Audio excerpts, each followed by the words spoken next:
श्री सीतारामचंद्र भगवान की जय। श्री सद्गुरुदेव भगवान की जय।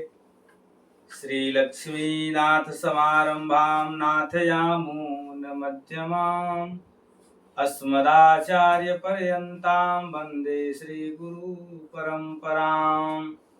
रामाय रामभद्राय रामचंद्राय वेधसे रघुनाथाय नाथाय सीताया पतये नमः। जय श्री राम बंधुओं। मार्गशीर्ष शुक्ल पक्ष मोक्षदा अथवा मोक्षा अथवा जिसे गीता जयंती के नाम से भी जाना जाता है इस एकादशी को, तो मुख्य रूप से इसका नाम मोक्षदा एकादशी है जो मार्गशीर्ष शुक्ल पक्ष में आती है। इस महात्म को सुनने मात्र से वाजपेयी यज्ञ का फल प्राप्त होता है। श्री युधिष्ठिर जी भगवान श्री कृष्ण पूछते हैं कि भगवान मार्गशीर्ष मास के शुक्ल पक्ष में जो एकादशी होती है उसका क्या नाम है और कौन सी विधि है तथा उसमें किस देवता का पूजन किया जाता है, यह सब विस्तार से हमें यथारूप से बताएं। तो सबसे पहले मैं आप लोगों को बता दूं, यह मार्गशीर्ष शुक्ल पक्ष जो मोक्षदा अथवा मोक्षा एकादशी है, यह एकादशी सोमवार 1 दिसंबर 2025 को वर्तमान पंचांग में है इस बार। और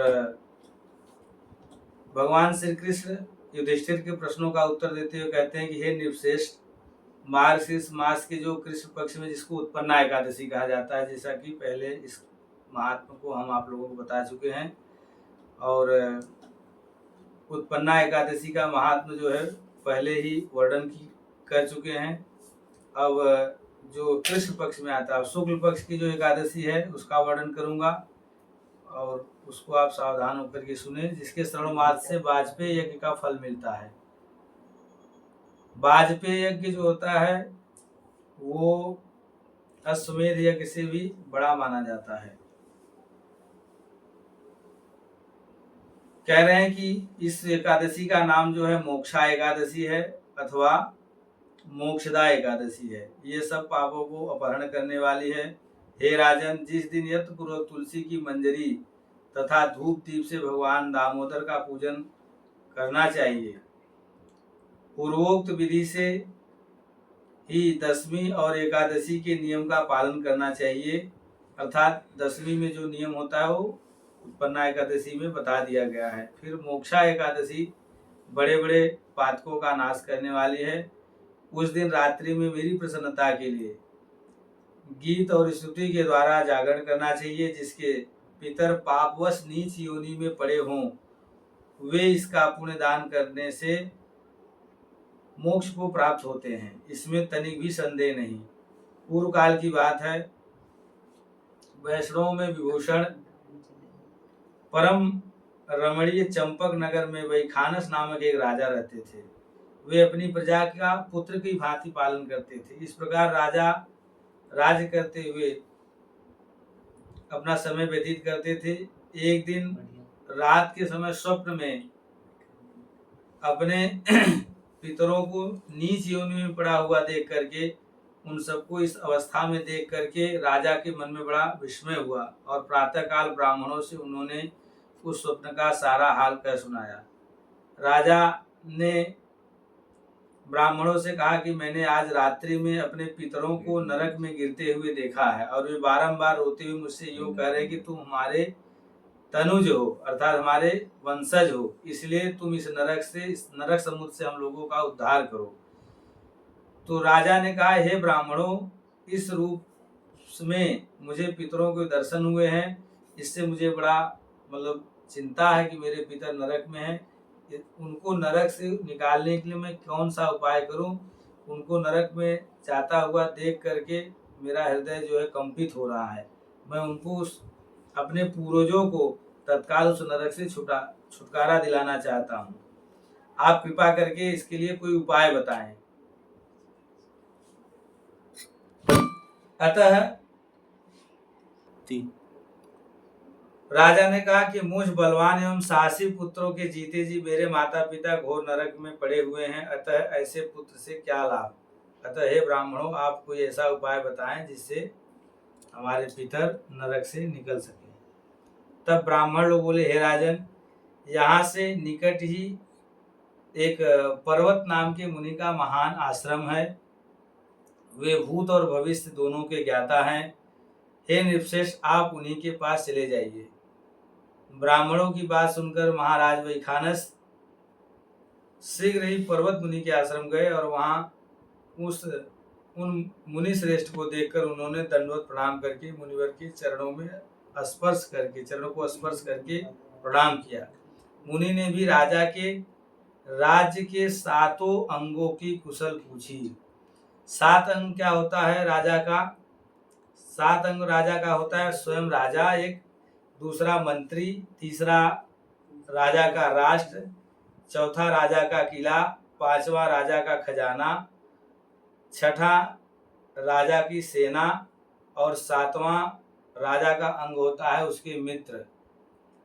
अर्थात इन सबको मिलाकर के तब पूर्ण रूप से एक राजा माना जाता है। 7 चीजों की संयुक्ति से ही राज्य का निर्माण होता है। इसलिए पर्वत मुनि ने राजा से राज्य के 7 अंगों का कुशल पूछी। राजा बोले, स्वामी, आपकी कृपा से मेरे राज्य के 7 अंग बड़े सकुशल से हैं, किंतु मैंने स्वप्न में अपने पितरों को नरक में पड़ा हुआ देखा है। अतः बताइए कि किस पुण्य के प्रभाव से वे वहां से उस नरक से छुटकारा पाएंगे। राजा की यह बात सुनकर मुनि श्रेष्ठ पर्वत एक मुहूर्त तक ध्यानस्थ रहे। इसके बाद वे राजा से बोले, राजन, मार्गशीर्ष मास के जब शुक्ल पक्ष में मोक्षा नाम की एकादशी अथवा मोक्षदा नाम की एकादशी आएगी, तब तुम सब लोग उस एकादशी का व्रत करो और व्रत करने के पश्चात उस व्रत का जो पुण्य है वे अपने पितरों को दे दो और उस पुण्य के प्रभाव से आपके पितर नरक से निकल करके श्रेष्ठ लोक को चले जाएंगे। तब भगवान श्री कृष्ण कहते युधिष्ठिर से कि हे युधिष्ठिर, पर्वत मुनि की यह बात सुनकर के वह राजा पुनः अपने घर लौट आए। जब उस उत्तम मार्गशीर्ष आया तब राजा वैखानस ने मुनि के कथनानुसार मोक्षा नाम की एकादशी का व्रत करके उसका पुण्य समस्त पितरों सहित पिता को दे दिया। पुण्य देते ही क्षण भर में आकाश से पुष्पों की वर्षा होने लगी। वैखानस के पिता पितरों से नरक से छुटकारा पा गए और आकाश में आकर राजा के प्रति यह पवित्र वचन बोले कि हे बेटा, तुम्हारा कल्याण हो। यह कहकर वे स्वर्ग में चले गए।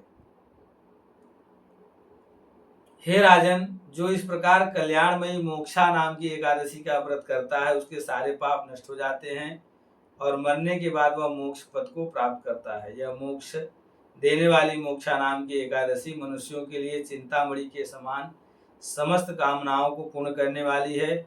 इस महात्म के पढ़ने और सुनने से वाजपेयी यज्ञ का फल मिलता है। इस प्रकार जो है महाराज युधिष्ठिर को भगवान श्री कृष्ण ने मोक्षा नाम की एकादशी का संपूर्ण महात्म बताया। बंधुओं, कृष्ण पक्ष अथवा शुक्ल पक्ष दोनों पक्ष की एकादशी को हर सनातनी व्यक्ति को एकादशी का व्रत करना चाहिए, क्योंकि एकादशी के दिन अन्न ग्रहण करने से एक अन्न खाने से मांस भक्षण का जो है पाप लगता है। इसलिए प्रयत्न करना चाहिए कि एकादशी के दिन सनातनी व्रत करें। नियम तो है कि निराजली रहे सब एकादशी, नहीं निराजली रहा जाता है तो फलाहार करके रहें, जलपान करके रहें, लेकिन अन्न नहीं खाना चाहिए। केवल वृद्ध, बालक और रोगी, इन तीनों को छोड़ करके सभी को एकादशी दोनों पक्षों का करना चाहिए। आप सबका मंगल हो। जय श्री राम। सीता रामचंद्र भगवान की जय।